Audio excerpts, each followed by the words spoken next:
कहता है कि यह इंसान तो ये तो एक्टर COR रिन है, और ये लड़की जो कि उसके सामने आ रही थी, सच में यह काफी ज्यादा खूबसूरत है, और हाँ, यह घर भी उसी का है।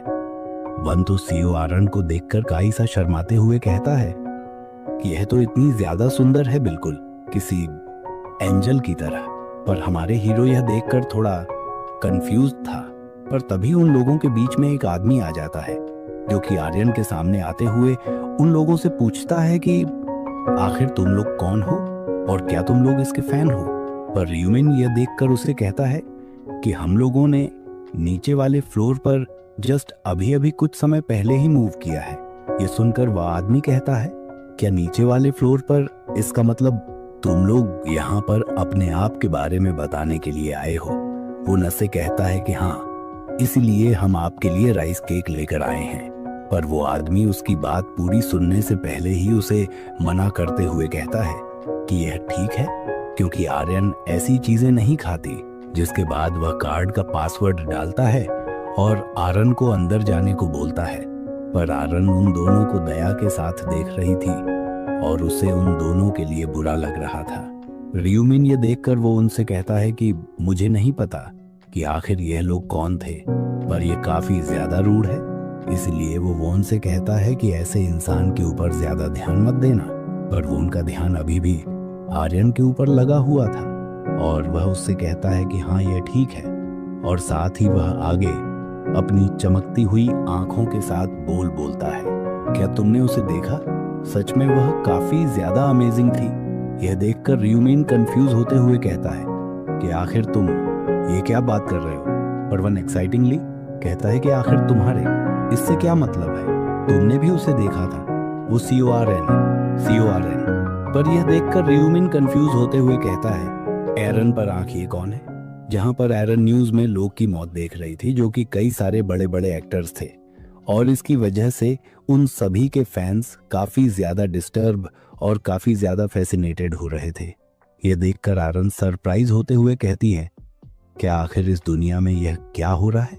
वह यह सब देखकर काफी ज्यादा परेशान हो गई थी, क्योंकि सभी बड़े बड़े एक्टर्स न जाने किस तरीके से यहाँ पर मारे जा रहे थे, और सभी लोग आर्यन को इसके बारे में भी बताते हैं कि किस तरीके से लोग मारे जाते जा रहे हैं। वह ये सब देखकर अपने मन में कहती है, ऐसे ऐसे एक्टर्स जो कि मुझसे काफी ज्यादा फेमस थे, वह लोग भी फर्स्ट राउंड को संभाव नहीं कर पाए।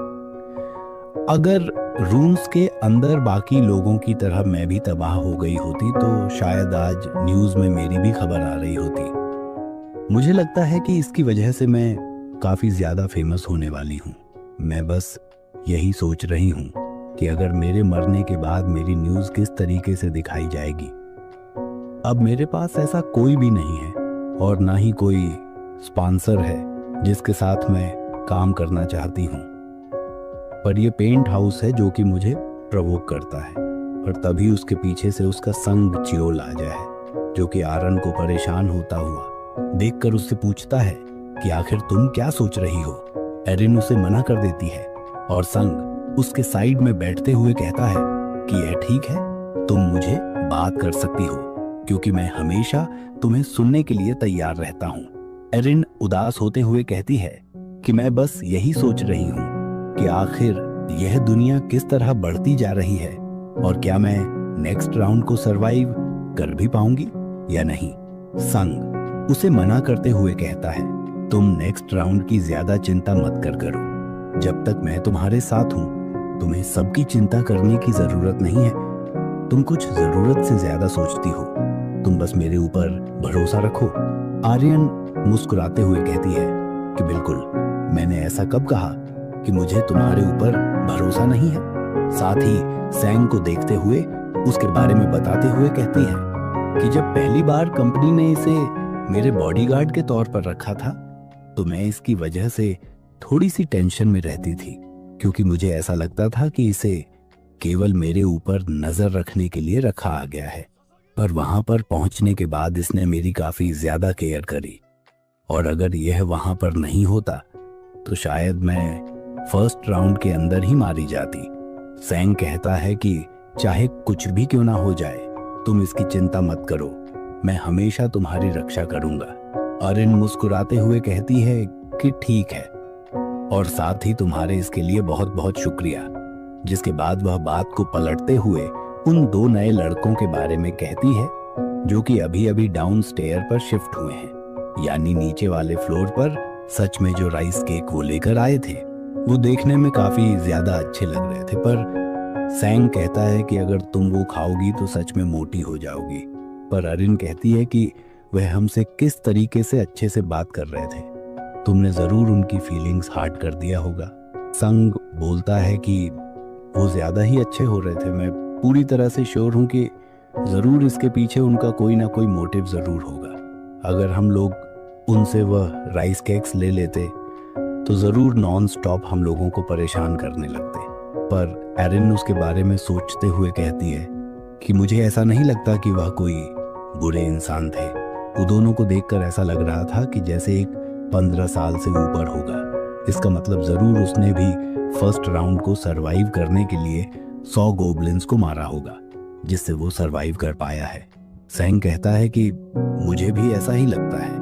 पर अरिन उदास होते हुए कहती है कि यह अमेजिंग है कि कोई इतने ज्यादा क्रूल एक्सपीरियंस करने के बाद भी बिल्कुल कितना ज्यादा शांत दिख रहा हो। सैंग कहता है पर तुम भी तो वैसा ही कर रही हो, ये इतना ज्यादा हार्ड नहीं है।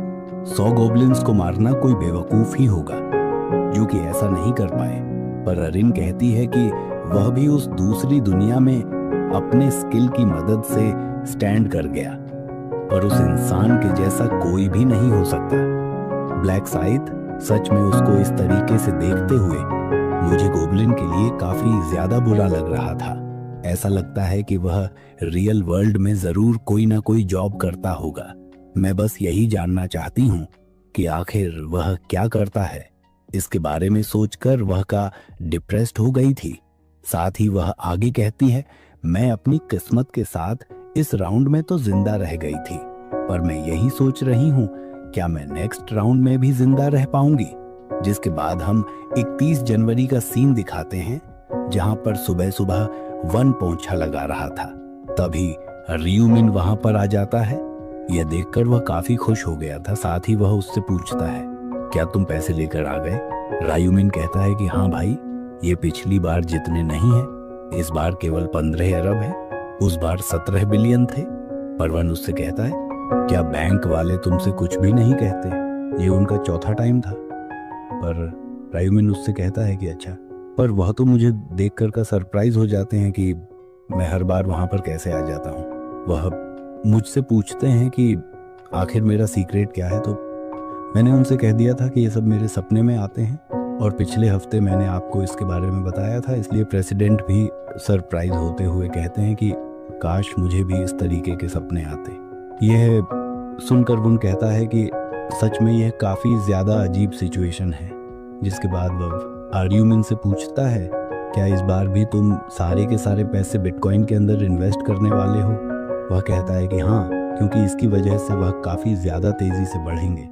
पर वुन परेशान होते हुए र्यूमिन से कहता है कि क्यों ना हम उन्हें बेच दें, मुझे ये काफ़ी डर लग रहा है अगर उनकी वैल्यू नीचे गिर गई। तो रायूमिन कहता है कि अभी नहीं, ये सब मैं देख लूँगा, तुम इसकी चिंता मत करो, चलो हम लोग खाना खाने के लिए चलते हैं। जिसके बाद वो लोग इस पूरे दिन को काफ़ी अच्छी तरीके से एंजॉय करते हैं। बाहर होटल में खाना खाते हैं और शाम को आइसक्रीम खाते हुए और कई सारा सामान लेकर वापस घर आने लगते हैं। जिसके बाद हमें रात को 11:55 का सीन दिखाते हैं। रियूमिन अपने बिस्तर पर जा रहा था क्योंकि अब वह फिर से दूसरी दुनिया के अंदर टेलीप होने वाला था, यानी उसकी सोल जाने वाली थी। वुन काफी ज्यादा परेशान था और वह उसका हाथ काफी ज्यादा टाइट पकड़े हुए था। वो उसे कहता है कि प्लीज तुम वापस जिंदा आ जाना। रायूमिन मुस्कुराते हुए कहता है कि तुम चिंता मत करो, क्या तुमने देखा नहीं था कि मैंने उस बॉस टिंगो को भी ओवरपावर्ड कर दिया था? पर फिर भी वुन को उसकी काफी चिंता हो रही थी। इसलिए रियूमिन उसके सिर को सहलाते हुए कहता है कि जाओ, मेरे यहाँ पर चिंता करने के बजाय आराम से सो जाओ। अगर तुम इसी तरीके से जागते रहोगे तो मैं भी सो नहीं पाऊंगा। इसलिए वह उसे सोने जाने का बोलता है और अगले ही पल हमें दिखाते हैं कि उसकी सोल दूसरी दुनिया के अंदर टेलीप हो चुकी है। अब धीरे धीरे करके सभी लोग वहां पर आना शुरू हो गए हैं, पर सभी लोग यह देखकर काफी हैरान होते हुए कहते हैं कि हम लोग तुरंत ही यहाँ पर आ गए। वह लोग यहाँ पर आकर काफी ज्यादा परेशान थे, साथ ही वो एक दूसरी जगह पर थे जिसकी वजह से वो थोड़े से और शॉक थे। पर सभी रियूमिन को देखते ही तुरंत पहचान लेते हैं कि यह ब्लैक साइथ है, जो कि लास्ट राउंड में फर्स्ट नंबर पर आया था। रायूमिन भी ये देखकर समझ गया था कि ज्यादातर लोगों ने तुरंत ही उसे पहचान लिया है, इसलिए उसे सभी लोगों से डिस्टेंस बनाकर रखनी होगी। रायूमिन सभी को देख रहा था कि जहां तक सभी लोग यहाँ पर आ गए हैं, और वह यही सोच रहा था कि वह यहाँ पर आएगी या नहीं, तभी उन लोगों के सामने एक दूसरी एंजल अपीयर हो जाती है, जो कि सभी लोगों को देखकर कहती है कि आप लोग यहाँ पर आ चुके हैं।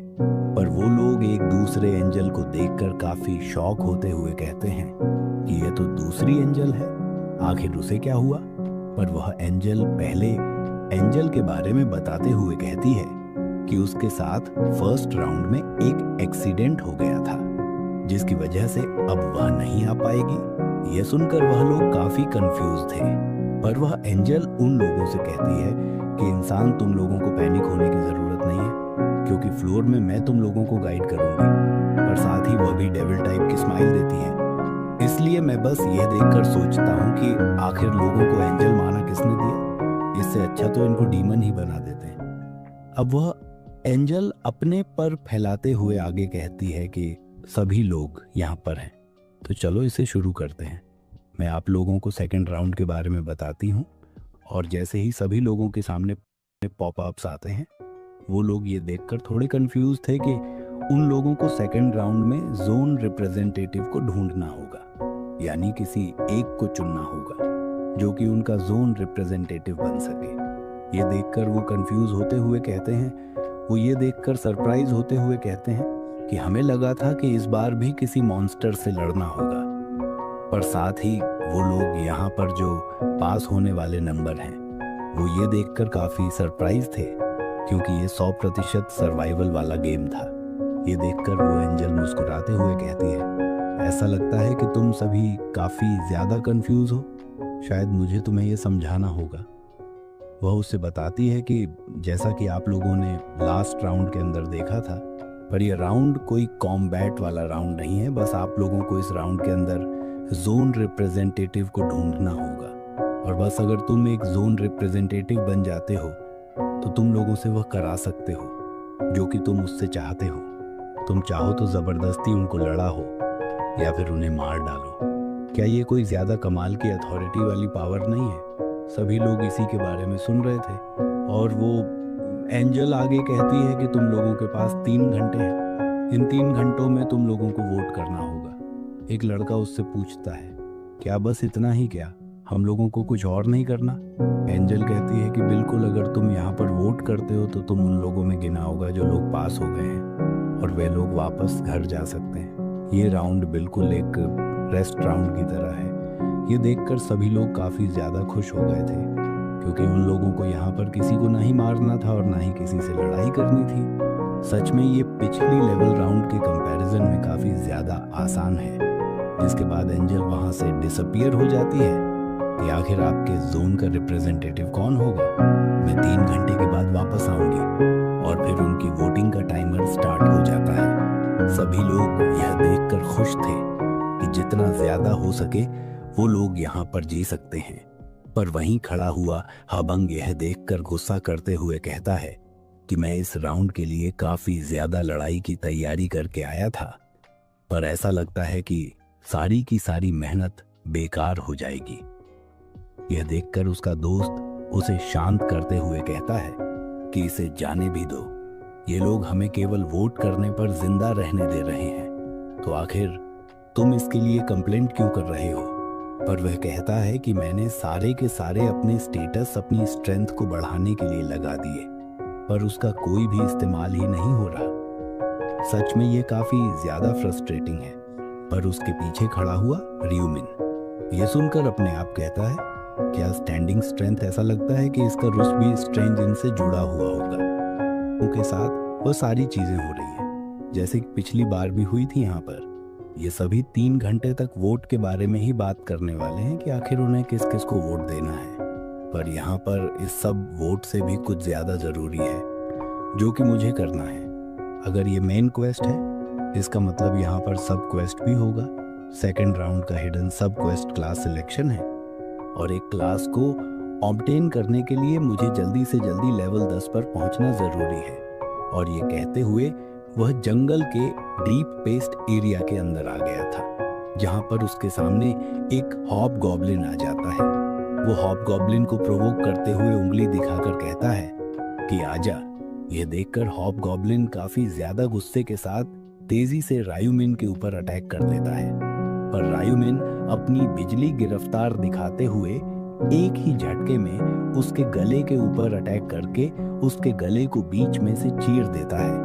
और फिर उसके पास नोटिफिकेशन आना शुरू होती है कि अभी करंट काउंट केवल 1 है और उसके पास कई सारे बफ्स आते हैं। यह देखकर वह खुश होते हुए कहता है कि जंगल के डीप एस्ट एरिया के अंदर आकर शिकार करने का आइडिया सच में काफी ज्यादा अच्छा था। अगर यहाँ पर केवल एक गॉब्लिन है, इसका मतलब आसपास और भी होंगे। और ये कहते ही उसके सामने हॉब गॉब्लिन्स की बारिश होना शुरू हो जाती है, यानी बाढ़ आ जाती है। और वहां पर कई सारे गॉब्लिन्स को देखकर र्यूमिन मुस्कुराता है, क्योंकि अब उसे यहाँ पर कई सारे हंट्स मिलने वाले थे।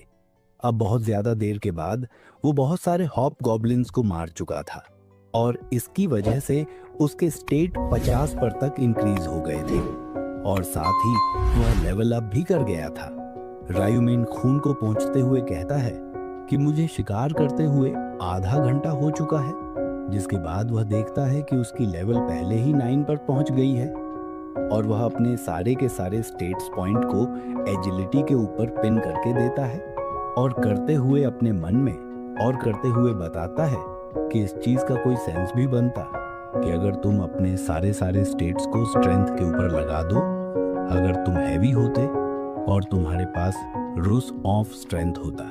पर सभी क्लासेस के लिए ये काफी अच्छा आइडिया नहीं है, क्योंकि अगर तुम मर सकते हो, भले ही तुम कितने भी स्ट्रांग क्यों ना हो, अगर तुम एक क्रिटिकल अटैक को डॉज करने में कामयाब नहीं हो पाते। जिसके बाद वह सभी स्टेट्स के बारे में बताता है स्ट्रेंथ, इंटेलिजेंस, एजिलिटी और लक। स्ट्रेंथ तुम्हारी फिजिकल स्टेमिना और डिफेंस को बढ़ाता है।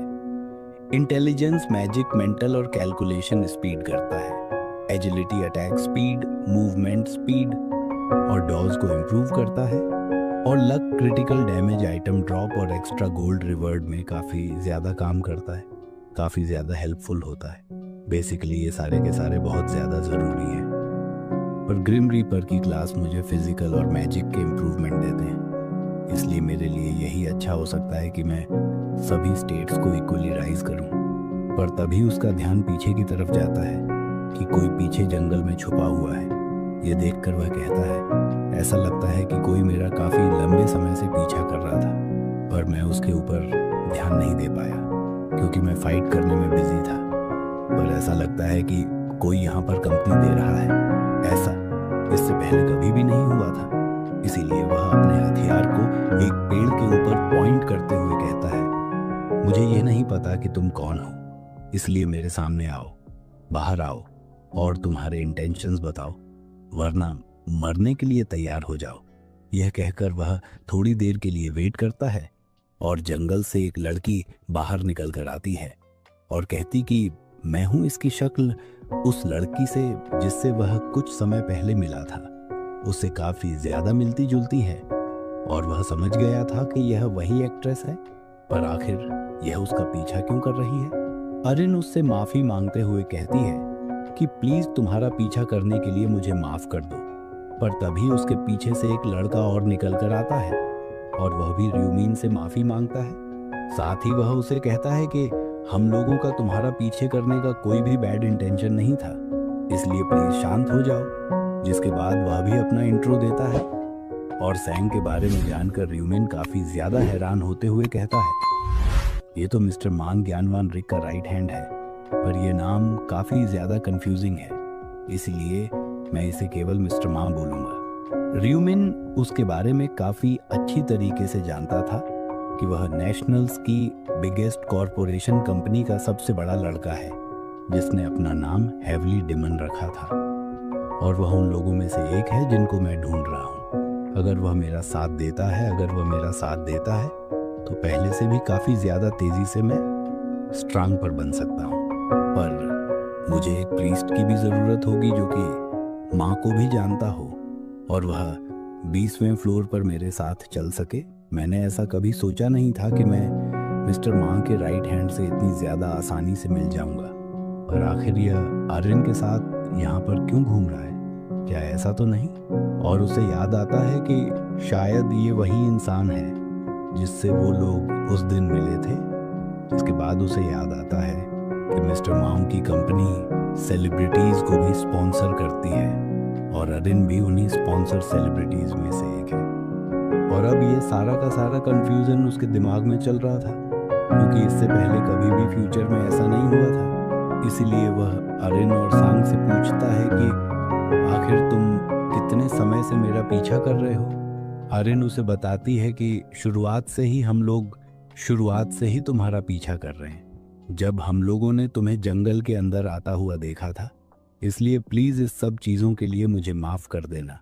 फिर रियूमिन उससे पूछता है कि आखिर तुम लोग मेरा पीछा क्यों कर रहे हो? तो वह कहती है कि हम लोगों का कोई भी बुरा इंटेंशन नहीं था, असल में मैं तुम्हें कुछ ऑफर करना चाहती थी। रायूमिन ये सुनकर थोड़ा कंफ्यूज था और अरिन कहती है कि हाँ, क्योंकि तुम फर्स्ट राउंड में फर्स्ट आए थे, इसलिए मैंने सोचा क्यों ना हम लोग एक टीम बना लें। पर यह सुनकर रियूमिन मुस्कुराते हुए कहता है कि एक टीम क्या, यह वह शब्द नहीं है जो कि केवल तुम मुझे इस्तेमाल करने के लिए यूज कर रही हो। ये सुनकर वह कहती है कि ऐसा नहीं है, पर रियूमिन उसे मना करते हुए कहता है कि मुझे तुम लोगों की ज़रूरत नहीं है, मैं मेरा रास्ता खुद से ढूंढ सकता हूँ। इसलिए मेरा समय इस तरीके की फालतू चीज़ों में बर्बाद करना बंद करो और यहाँ से वापस चले जाओ। मेरी किसी के भी साथ एक टीम बनाने की ज़रा से भी इंटेंशन नहीं है। और यह कहकर वो उन दोनों को वापस छोड़कर पीठ दिखाते हुए चला जाता है। रायूमिन के वहाँ से चले जाने के बाद सांग ये देखकर हैरान होते हुए कहता है कि आखिर ये क्या बकवास थी, सच में यह तो काफी ज्यादा एरोगेंट है। पर तभी अरिन अपने घुटनों पर आ जाती है। ये देखकर सांग उससे कहता है कि तुम्हें क्या हुआ? वो कहती है कि ये बिना किसी रीजन के नंबर 1 नहीं है, सच में इसका रुतबा तो काफी ज्यादा खतरनाक है। पर वह कहता है क्या खतरनाक? मुझे तो बिल्कुल भी नहीं लगता। अगर कोई खतरनाक इंसान होता तो वह तुम्हारे चेहरे के ऊपर इस तरीके से चाकू नहीं रखता। पर एरिन कहती है कि मैं उस टीम में होना चाहती थी जिस साइड वो होता, पर ऐसा लगता है कि यह काम नहीं करने वाला। संग कहता है क्या मैंने तुमसे यह कहा नहीं था कि ऐसे लोग जो कि काफी ज्यादा स्ट्रांग होते हैं, उनका ईगो भी उतना ही स्ट्रांग होता है और वे कभी भी किसी टीम के साथ काम नहीं करना चाहते। वे कहती कि सच में ये तो काफी ज्यादा बुरी बात है। पर सेंग कहता है कि ये कोई बुरी बात नहीं है। बुरी बात तो ये है कि इतने समय से हम लोग एक ऐसे इंसान का पीछा कर रहे थे। पर अरिन कहती है कि मैंने ऐसा सोचा नहीं था कि जंगल के अंदर इतने सारे मॉन्स्टर हो सकते हैं, तो क्या बचे हुए समय के अंदर हम लोगों को भी मॉन्स्टर का शिकार करना चाहिए? वह कहता है कि ये कोई बुरा आइडिया नहीं है और वह दोनों भी मॉन्स्टर्स हंटिंग के लिए वहाँ से निकल जाते हैं। जिसके बाद हमें जंगल का सीन दिखाया जाता है जहाँ पर एक हॉप गॉब्लिन घूम रहा था और उसे जैसे ही कुछ आवाज़ आती है, पलटते ही हमारा हीरो उसके ऊपर पीछे से हमला कर देता है। साथ ही वह अपने मन में कहता है कि मैं पहले से ही काफ़ी ज़्यादा बिजी हूँ और वो लोग मेरे साथ एक टीम बनाना चाहते हैं, पर अभी मेरे लिए सबसे ज़्यादा ज़रूरी लेवल अप करना है। और ये कहते हुए उसने आखिरी हॉप गॉब्लिन को भी यहाँ पर मार दिया था और उसका करंट काउंट 60 हो चुका था। उसके ऑनली स्टेट्स 60 से ऊपर पहुंच चुके थे और तभी उसके सामने वुल्फ जैसे और भी कई सारे मॉन्स्टर्स आना शुरू हो जाते हैं। उनको देखकर रियूमिन मुस्कुराते हुए कहता है कि इतने सारे नोल्स, वो भी एक साथ, सच में मैं तो काफ़ी ज़्यादा लकी हूँ। और तभी वो सारे वुल्फ जैसे दिखने वाले मॉन्स्टर्स जिनका नाम जिनॉल है, वो सभी के सभी र्यूमीन के ऊपर एक साथ अपने हथियारों के साथ हमला कर देते हैं। पर हमारा हीरो अपनी बिजली की तेजी के साथ एक एक करके सभी को बीच में से चीरता जाता है और अपने कुछ ही स्ट्राइक के साथ सभी को एक ही झटके में गिरा देता है, यानी मार देता है। इसके साथ उसका लेवल अब 10 से ऊपर हो गया था और यह देखकर वह खुश होते हुए कहता है कि अब मैं क्लास सिलेक्शन कर सकता हूँ, क्योंकि अब मैंने सारी कंडीशंस को फुलफिल कर दिया है। और उसके पास शॉप का भी एक्सेस आ जाता है, क्योंकि अब उसने अपने हिडन क्वेस्ट को पूरा कर लिया था। उसके पास नोटिफिकेशन आती है और वह कहता है कि आखिरकार अब मैं अपनी क्लास को चेंज कर सकता हूँ। साथ ही वह आगे कहता है कि ज़्यादातर लोगों ने जब सब क्वेस्ट को पहली बार एनकाउंटर किया था, वह लोग स्टेट्स में कंफ्यूज हो गए थे। उन लोगों को शुरू में ये पता ही नहीं चल रहा था कि आखिर उन लोगों को लेवल अप किस तरीके से करना है या फिर क्लास को किस तरीके से चेंज करना है। सभी लोग केवल अच्छी क्लासेस के पीछे पड़े हुए थे, पर इशू ये था कि किसी को ये पता ही नहीं था कि आखिर क्लास चेंजिंग आइटम्स को किस तरीके से पाया जाता है। बेसिकली तुम्हें किसी तरीके की कुछ कंडीशंस को फुलफिल करना होता है, जिससे क्लास चेंजिंग आइटम्स तो ऑप्टेन कर सकते हो, जिसके बाद क्लास चेंज होती है। वॉरियर्स जिनकी स्ट्रेंथ 10वीं होती है और वह 1 घंटे के अंदर 30 मॉन्स्टर्स को मार देते हैं, उनको क्लास चेंजिंग आइटम्स मिल जाते हैं। और बेजरकरर जो कि 1 घंटे तक मॉन्स्टर्स का खून बहाते रहते हैं, और एसेंस जो कि सक्सेसफुली सबके पीछे से छुपकर मॉन्स्टर्स को पीछे से मार देते हैं। और इसको अगर सिंपली रखा जाए, जिस तरीके के तुम्हारे एक्शंस होते हैं उसी तरीके की क्लास चेंज करने के तुम्हें आइटम्स रिसीव होते हैं। शुरू में मैं पीछे से मॉन्स्टर्स को मारा करता था तो मैंने हंटर क्लास अचीव करी थी, पर जैसे ही मुझे क्लास ग्रिम रीपर के बारे में पता चला था, मुझे बस वही चाहिए थी। और ये कहते हुए वह अपने हाथ में रखे हुए एंजल ब्लड को इस्तेमाल करता है, और ऐसा करने की वजह से उसके पास पॉपअप आता है, क्या तुम तुम्हारे क्लास को ग्रिम रीपर के साथ चेंज करना चाहोगे? वह यस के ऊपर क्लिक करता है, जिसके बाद वह एक गोल्डन रोशनी के साथ पूरी तरह से कवर हो जाता है और वह अपने क्लास को ग्रिम रीपर के साथ स्विच कर लेता है। उसे ग्रिम रीपर का रुस मिलता है,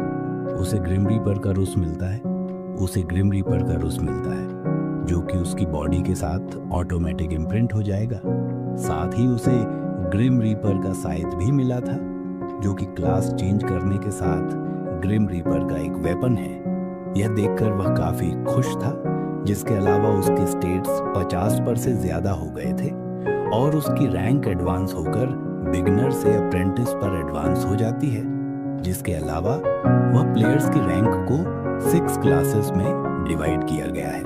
उसके बारे में बताता है beginner, apprentice, regular, expert, master और ग्रैंड मास्टर। सिंपली जैसा कि गेम के अंदर होता है कि जैसे जैसे तुम्हारी रैंक बढ़ती जाएगी वैसे ही प्लेयर्स को न्यू स्पेसिफिक स्किल्स मिलेंगे, जो कि अभी लॉक है, पर अभी उस सील ऑफ डेथ मिलती है, जो कि अपन ने पहले भी देखा था। किसी के ऊपर अटैक करने पर उसे 100% डैमेज मिलता है। इसके अलावा उसे शायद के बारे में भी बताया जाता है कि जो शुरुआत में हैंडल करना काफी मुश्किल होता है, पर वह पहले से इसके बारे में काफी अच्छी तरीके से जानता है, इसीलिए उसे कोई भी दिक्कत नहीं होने वाली। और वह यह देखकर सच में काफी ज्यादा खुश था। और इसके अलावा वह सब क्वेस्ट को भी करने वाला पहला प्लेयर था। इसी के लिए उसे एक और जनरल स्किल मिलता है, ट्रैकिंग, जिससे वह किसी भी प्लेयर को कहीं से भी ट्रैक कर सकता है। बस उसके बारे में उसे सोचना होगा। र्यूमीन अपने जनरल स्किल ट्रैकिंग को देखकर कि वह 20,000 गोल्ड का है, वह इसको ट्राई करने के बारे में सोचता है। इसलिए वह ट्रैकिंग को एक्टिवेट करने के बाद हुआंग के बारे में याद करता है। उसे उसका चेहरा और उसका निकनेम दोनों काफी अच्छी तरीके से याद है। और ये दोनों कंफर्म हो जाने के बाद उसे हुआंग की लोकेशन दिखना शुरू हो जाती है कि वह उससे केवल 200 मीटर की दूरी पर था। रियूमिन ये देखकर थोड़ा कंफ्यूज होते हुए कहता है, क्या एक 190 मीटर यानी वो भी जंगल के अंदर है? और मुझे याद है कि पिछले रिग्रेशन के अंदर यह दूरी 2000 मीटर की थी। मुझे लगता है कि मुझे वहां पर जाकर चेक करना चाहिए। जिसके बाद सीन शिफ्ट होकर हमें संग और आर्यन को दिखाते हैं, जो काफी ज्यादा घायल थे और अपनी जान बचाने के लिए भागने की कोशिश कर रहे थे। आर्यन इतनी ज्यादा कमजोर हो गई थी कि वह चलते चलते वहां पर नीचे गिर जाती है और साथ ही उसके पैर में भी चोट लगी हुई थी। इसलिए वो संग से कहती है कि मैं अब और नहीं भाग सकती, मेरा पैर काफी ज्यादा दर्द कर रहा है। पर संग कहता है कि हम लोगों को यहाँ से जाना ही होगा, वरना वो लोग हम लोगों को पकड़कर हम लोगों को मार देंगे। मैं जानता हूँ कि तुम काफी ज्यादा थक गई हो, पर हमें यहाँ से निकलना होगा। अरिन उससे माफी मांगती है क्योंकि उसका घाव जो कि उस एरो की वजह से लगा था, उसके अंदर बर्निंग सेंसेशन हो रही है। सेंग घबराया हुआ आर्यन से कहता है कि मुझे केवल ऐसा लगता है, पर जो दूसरी दुनिया में लगे हुए घाव अपनी रियल बॉडी के ऊपर यह जरा सा भी इफेक्ट नहीं करता। अगर हम लोग जैसे तैसे करते हुए यहाँ से सरवाइव करके घर चले जाते हैं तो हम यहाँ से निकल सकते हैं। एरिन भी घबराई हुई कहती है कि ठीक है और मैं इस चीज का ट्राई करूंगी।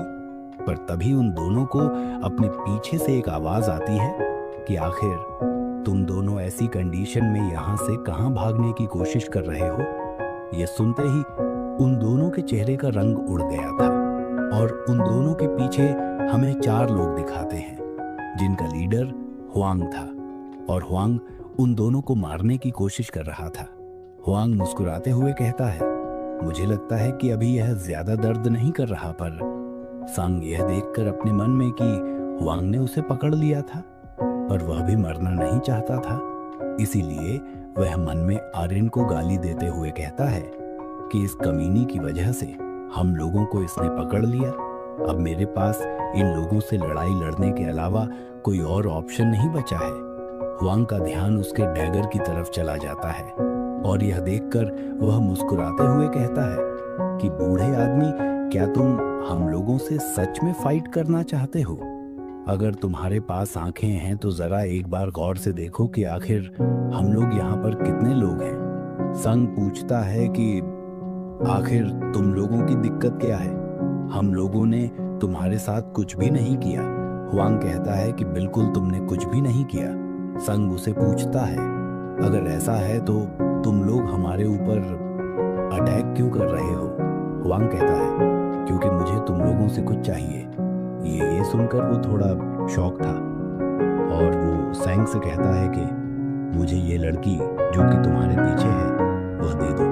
ये सुनकर अरिन थोड़ी सी कंफ्यूज थी और हुआंग उससे आगे कहता है कि मेरा तुम्हारे जैसे किसी भी इंसान से कोई भी मतलब नहीं है।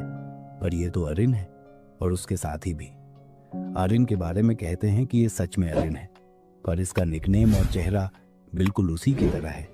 पर शायद ऐसा भी तो हो सकता है कि ये कोई और हो जिसने अरिन के जैसे चेहरे को यहाँ पर लेकर आई हो। पर इस सब की किसको परवाह है, क्योंकि यहाँ पर वो बॉडी तो बिल्कुल सेम ही होगी। तुमने बिल्कुल सही कहा। और उन लोगों की इस तरीके से बातें सुनने के बाद अरिन रूह तक कब कब जाती है, क्योंकि उनके इरादे बिल्कुल भी सही नहीं थे। और हुआंग संग से कहता है, अरिन को हमारे पास छोड़ दो और तुम यहाँ से जा सकते हो, तो बताओ तुम्हारा क्या ख्याल है। संग यहाँ से निकलना तो चाहता था, साथ ही वो अपने मन में कहता है, यानी शुरुआत से ही ये लोग ना मेरे पीछे बल्कि इसके पीछे थे। क्या मुझे इन लोगों के साथ इस लड़की को छोड़ देना चाहिए? मेरा मतलब इस लड़की के साथ यहाँ पर मेरे मरने का कोई भी इरादा नहीं है। पर एक काफी ज्यादा बड़ी चीज है जो कि मुझे परेशान कर रही है।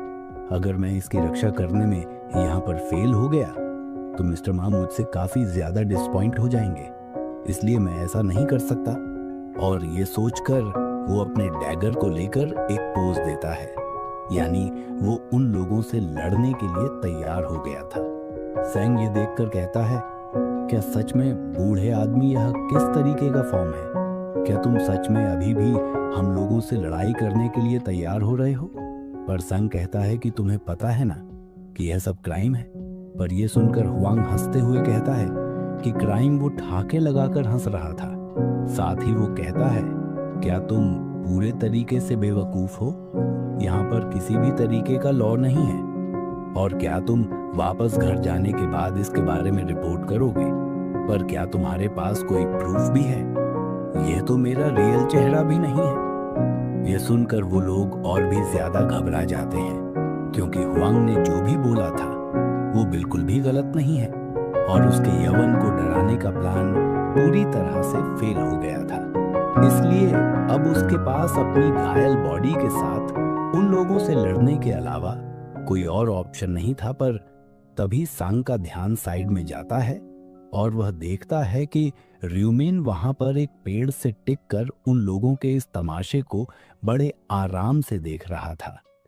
वह यह देखकर काफी हैरान था कि आखिर यह यहाँ पर कब से खड़ा हुआ है। हुआंग भी उसको देखकर हैरान होते हुए कहता है कि आखिर यह यहाँ पर कहाँ से आ गया। र्यूमिन उससे पूछता है कि आखिर तुम लोग यहाँ पर यह क्या कर रहे हो। पर हुआंग उससे कहता है कि मिस्टर, अपने काम से काम रखो। पर र्यूमिन उसके ऊपर ध्यान ना देते हुए कहता है, मैंने तुमसे नहीं पूछा कि आखिर यहाँ की किस तरीके की सिचुएशन है। संग र्यूमिन से कहता है कि यह लोग हमारे ऊपर बिना वजह ही अटैक कर रहे हैं। यह सभी अरिन के पीछे पड़े हुए हैं। अगर तुम हमारी मदद करते हो तो तुम जो कहोगे वह मैं करने के लिए तैयार हूँ। पर हुआंग र्यूमिन को वहां पर देखकर काफी हैरान था, क्योंकि अगर वो उससे लड़ेगा तो उसको काफी ज्यादा दिक्कत होने वाली है। इसलिए र्यूमिन जैसे ही हुआंग से इसके बारे में पूछता है, क्या ये लोग जो कह रहे हैं वह सब सच है? हुआंग कहता है, इस सब से क्या फर्क पड़ता है कि यह सच है या नहीं? तुम जाओ और अपना काम करो। इस सब से तुम्हें कोई भी मतलब नहीं है। इस सब से तुम्हें कोई भी मतलब नहीं है। पर र्यूमिन अपने ब्लैक साइड को बाहर निकालते हुए कहता है कि इससे मुझे क्यों मतलब नहीं है। मैं इन लोगों को अच्छी तरीके से जानता हूँ। हुआंग शायद को बाहर निकलता हुआ देखकर हैरान होते हुए कहता है कि आखिर तुम यह क्या करने की कोशिश कर रहे हो? क्योंकि अब र्यूमिन के हाथ में एक काफी ज्यादा बड़ा और काफी ज्यादा खतरनाक सा हथियार आ गया था। और र्यूमिन उन लोगों से कहता है कि मैं इन लोगों को इस तरीके से अकेला छोड़कर यहाँ पर नहीं